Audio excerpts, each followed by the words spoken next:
We call it the out-of-home care system. Over 40,000 children forcibly removed from their families and placed into state care. When you are removing these young people, what are you removing them from and what are you putting them into? I was getting worse when I was in the system. I was constantly under threat and all I wanted to do was go home.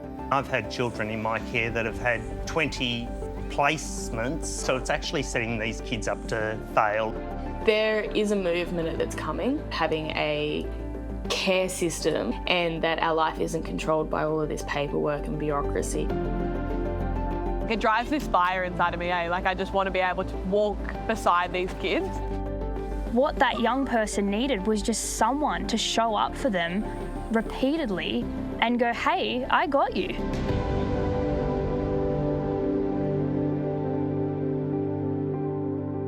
Out-of-home care has been with us in various forms for a long, long time. People have heard about the stolen generations or the forgotten Australians. People are aware of orphanages, but don't understand that that system is still living and breathing in our society today. I spent about 8 years in the system. I went from being beaten by a parent to being beaten by random people who I lived with. Lachlan was removed when he was 10 years old and put into residential care, living in a group home with 8-hour shift workers. As soon as I went into the residential care system, I was threatened to have my skull bashed in.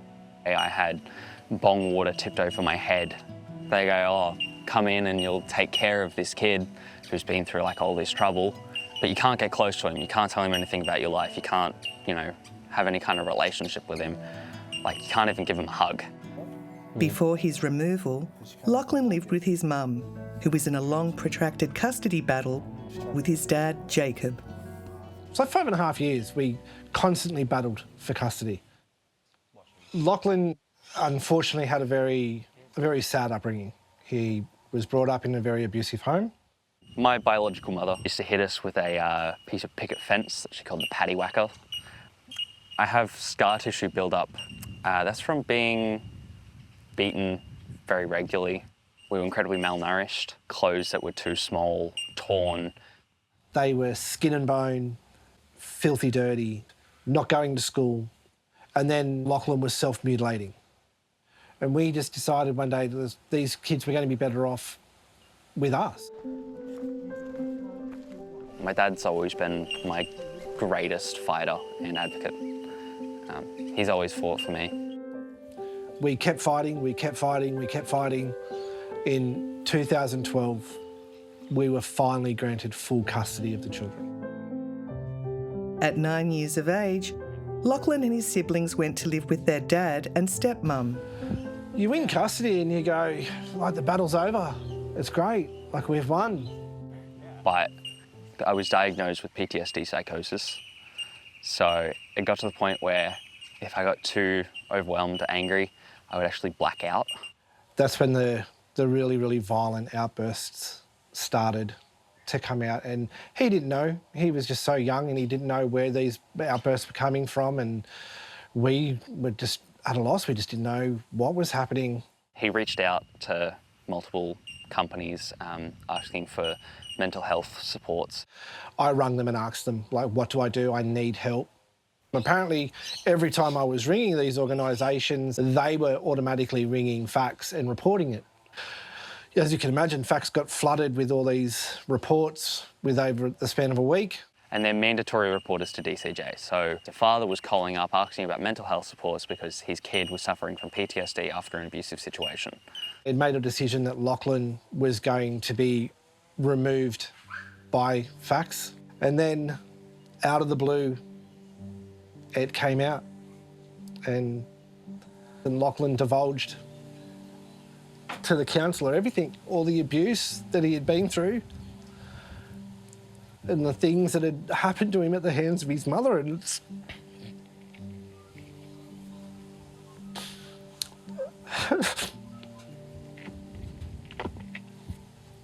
and that was just gut-wrenching.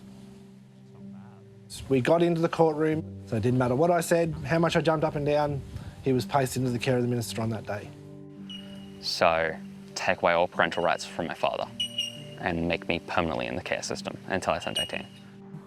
A lot of the time they're removed because of lack of support around the parent or the parent going out and seeking help and that being used against them. The dad's out there, he didn't have any of the, the risks that the mum did when they were removed.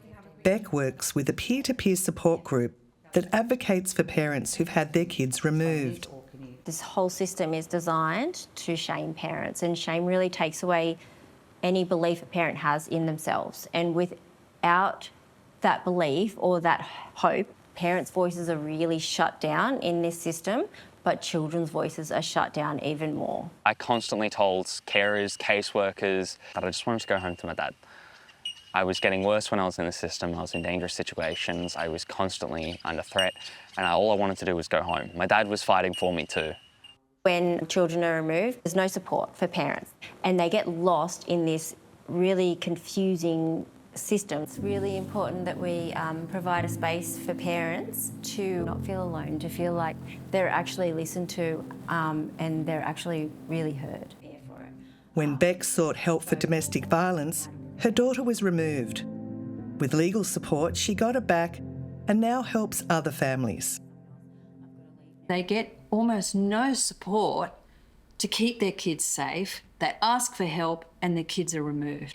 And there's lots of really good research that says kids who are connected to their family, whether or not they live with them, actually do better in their life. We have parents with lived experience, so parents that have, been through the system. They can share with other parents things that they might think about, these hurdles they need to jump across to get their children home. So there's a big lack of relational care in this system for children, for carers and for parents. I was in the foster care system right up until I was 17. Emily grew up in out-of-home care. Now, as an advocate, she's trying to improve the system that once failed her. 7 months. She was placed in foster care when she was 9 years old.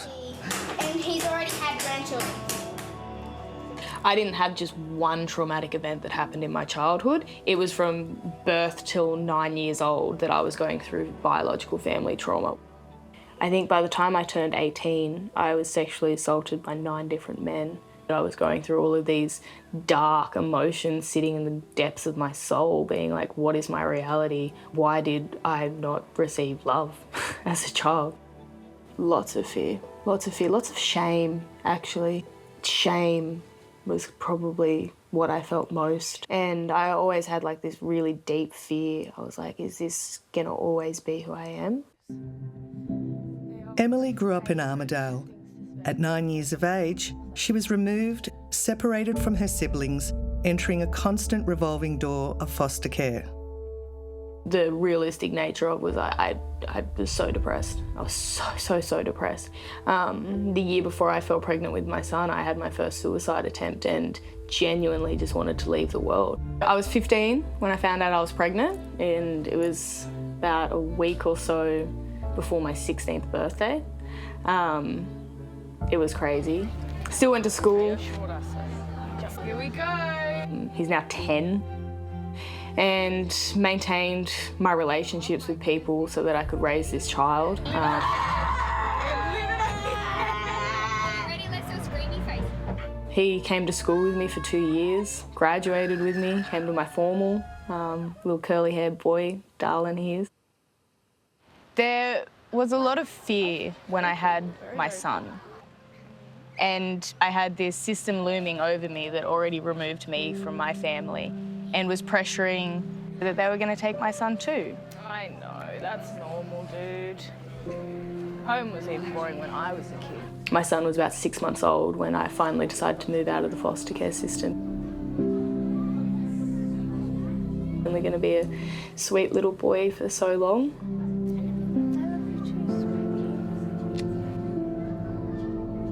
Got out of care, homelessness, no job, homelessness. It was a reoccurring factor of instability for many, many years. Looks like a mushroom tree. So I'm here in Sydney now, have been for about a year, and my son's back in our hometown with his dad. He comes down for school holidays. We made the switch around about a year or so before I moved to Sydney because I knew that I wanted to be here. Emily has been a youth worker since she was a teenager herself. The only thing that controls me now is my own ideas of my past. I've worked directly with young people since I turned 18. It provides nurture and nourishment at all ages. Spaces like sport, movement, leisure, semi-independent living, mentoring, professional development has been and still is the most fulfilling part of my job. Emily consults with organisations striving to improve the poor outcomes that young people face in out-of-home care. There is a movement at the moment that's coming, having a care system that is based around attachment and not protection. We need to have relationships. We need to know that we're loved and that we can come back to homes and we can come back to adults in our lives even once we age out of the system, and that our life isn't controlled by all of this paperwork and bureaucracy and red tape. It's a cultural barrier. We're afraid of connection and relationships. If we want to keep children safe, the best way to keep them safe is to spend time with them, understand their world. Like, safety comes through connection. There is no real safety without it. Jared Wheatley is a leading figure in a growing coalition of groups working with children in and around care. At its heart is the idea of relational care. If you can break through and offer a connection and relationship, and if they believe in it again, something miraculous happens, which is that they rewire their brain. So the neuroscience is looking at saying, when a brain is flooded by cortisol, these stress hormones, we're in fight, flight, freeze response. That's our first fundamental task, is this relational permanency, relational security. And if you can achieve that, the brain has a chance to form new highways, to form new pathways, to be able to regulate in a new way. The relational model for trauma therapist Angel Gould means equipping foster and kinship carers with the skills to better understand the kids in their care. It is central to her work with Our Space, a project of the Australian Childhood Foundation. A big part of our work is being on the road and doing outreach. Whether we're in Moree like we are today, or we go, down to Wagga, we want to make our sessions accessible to our families and to our kids. And, a lot of the families we're working with don't have the ability to show up to offices and show up to clinics. We're going into their homes and meeting them there, and I think that's something that really sets us apart in terms of the people in regional and remote areas that don't have a great access to services. We can meet them where they're at.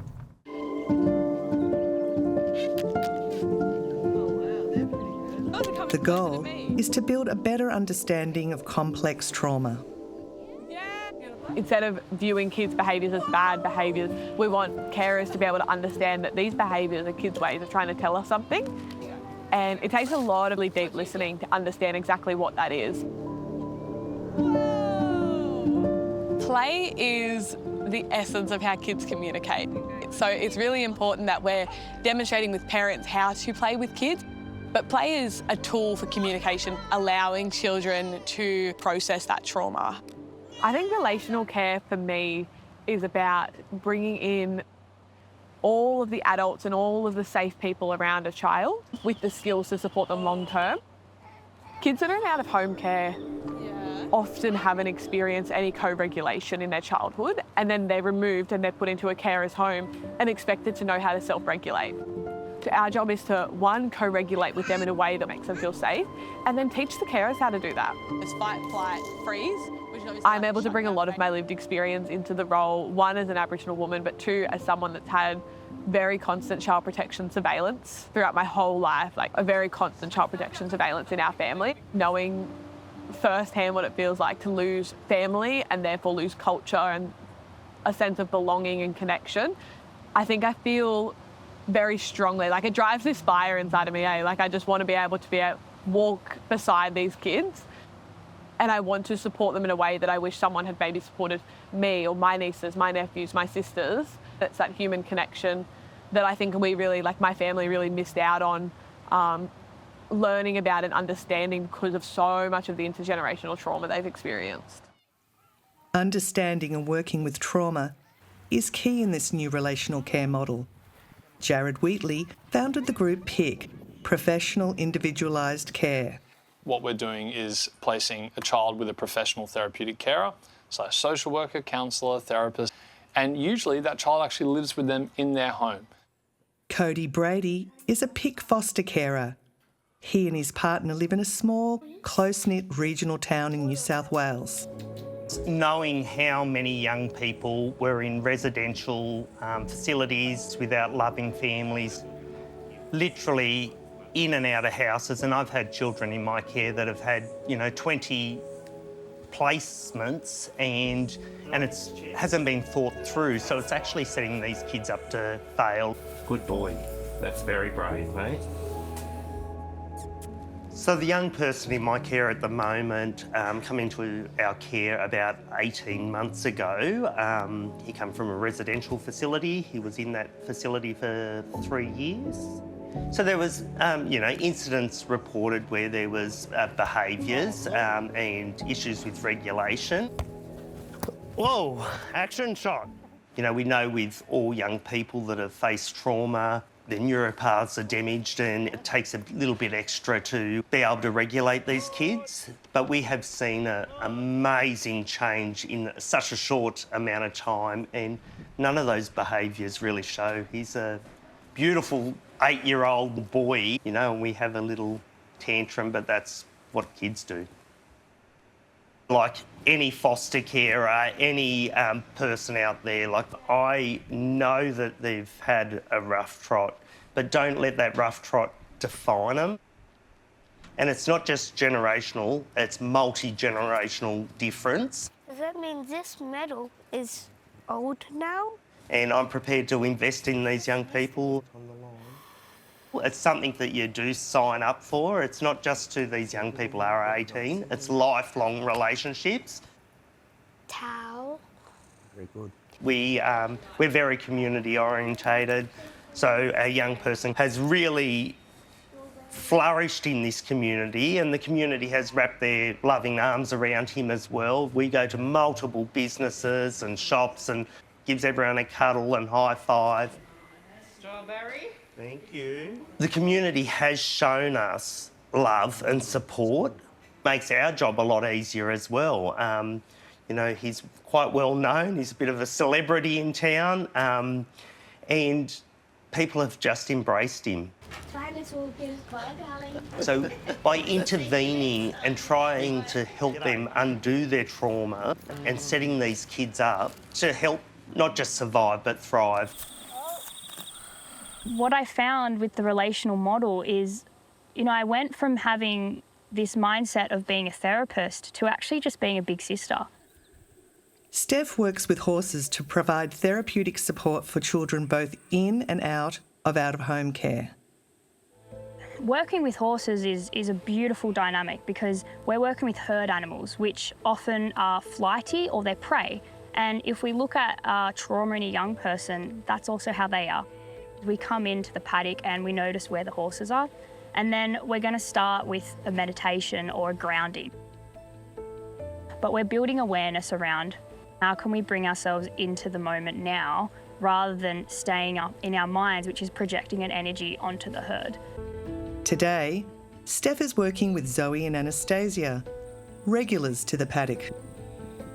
When young people who have been through trauma don't trust adults and you're trying to redevelop that, to have a horse show up who are going to mirror something back to them about what they're showing and to offer an energy and no expectation to change, all of a sudden you're building trust. I learn a lot about myself, like what my boundaries are, what their boundaries are. It's about bringing ourselves down to earth and connecting one-on-one with the horses. The relational model switches because it's now transversed into this actual relationship where I can be living with these young people for months at a time and I can model these things around being in a safe relationship, about how to manage our emotions, express them safely, how to express boundaries, how to be with others in relationship in a safe way. It's groundbreaking because we're seeing kids, for who they are. We're not telling them who they should be or who they have to be. We're just welcoming that, and the changes that we're seeing is tenfold.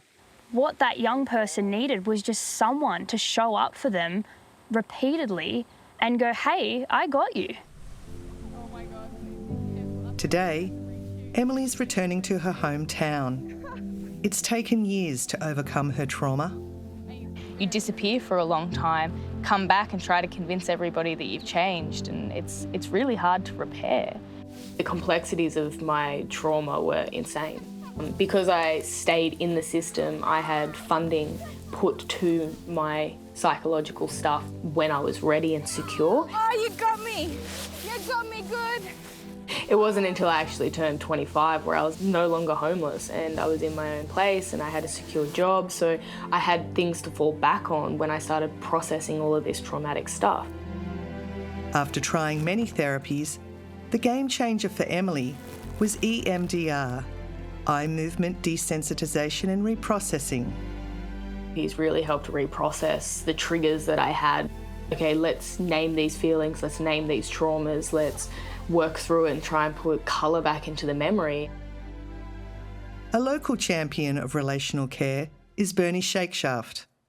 How beautiful is it to have Emily back in town and with her own son that grew up in this community, shining some light on this story. And how beautiful for her to come out, chat with some of our kids that also just really toughed it out. Backtrack have set up Warra, a property for kids in their program who need a place to live. We've worked with a lot of young people in out-of-home care over the years, but we take a different approach to it, and that is one of belonging. All the young people have chosen to be here and maintain contact with their families. Nobody can make a kid stay out at Warra. The young people choose to be there. And you get from mullet to rat skull? It's around relationships. It's not just the youth workers we employ, it's the community that steps in to this. So we have to do whatever it takes for as long as it takes. It got rid of a lot of the anxiety of everyday life, where you're going to sleep, what you're going to eat, somewhere safe that we can always come back to, not feel judged or looked down upon. Hey, Bernie. How you going, Domo? Bernie, along with Emily and others, is pushing for a more human and relational way of caring for kids. It was very isolating being in foster care. They separated me from my sisters as well, so this is relational. It's real, it's human connected. We were in it together kind of thing. Like, a lot of us had rocky situations at home, so it was like we created an area we feel we would thrive in. It puts that power in your hand, gives you that choice. But actually creating a movement for people to understand what this is and to have children in your life and have them healthy and safe. And if I can change it, or we can change it, till I've planted enough seeds that there's trees that I may never ever sit under, but I will continue to talk about it until kids have homes. Just imagine what out-of-home care might look like if we put those young people with the lived experience in charge. I bet you we would have something completely different. Listening to the young people's voices screaming the same stuff over and over again, that the system needs to change. Emily and Lachlan have set out to share their insights with stakeholders and politicians. If you zoom out, we've got an out-of-home care system. It's not from this government, it's not from the last government, it's over its whole history, is having reports coming out saying it does not work, it causes harm. It means we need a child connection system that's actually built around helping families, not just around us coming in as the protector to report, investigate and remove. We have a new social contract, both on a program level for relational care models that are operating on the ground, but also at a systemic level for redesigning the system around new principles that actually encourage relationships rather than just bureaucracy. Emily and Lachlan have been invited to the Children's Court to share their experience in out-of-home care with the very magistrates in charge of removing kids. Have you gotten taller? Maybe. We want them to kind of think about, when you are removing these young people, what are you removing them from and what are you putting them into? If a kid doesn't know what it's like to feel a connection with someone. They're going to be isolated and alone. They're going to be complete shut-ins, and they're not going to want to interact with people because they don't know how to. I actually want to talk with the kids who are actually in the system. The real risk here is like relational deprivation. 5 years ago, I would have thought to myself, in 5 years, I'm going to be dead.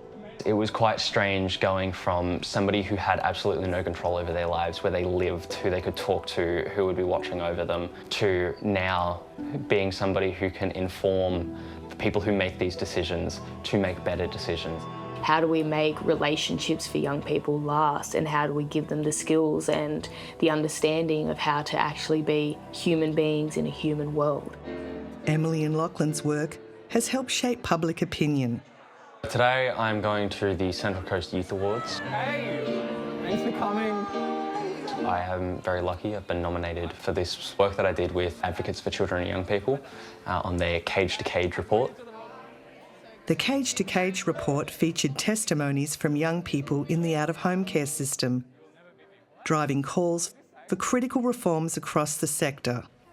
Watching him, after everything he had been through, everything he endured, he still marches forward every day, and I don't know how he does it. Cage to Cage report was the experiences in out-of-home care. I talked about the places that I lived, the serious detrimental impact on mental health and the isolation that comes with being constantly moved to hotels and motels. That was probably the most painful part about being in the system. Knowing that there was somewhere that I could be safe and heal was the biggest kick in the guts I've ever gotten. It was like the system was saying, this is what you deserve, even though I know in my head and I was told that that's not true. That's why I'm putting in such effort to change the system and make it so that kids don't have to go through that. I'm just so proud of him. Thank you very much. He's turned into an incredible young man. He's followed his passion. He volunteers, he helps people. Don't go crying, you're going to make me cry. To make sure no one has to go through the trauma that he's been through. No dad could be prouder.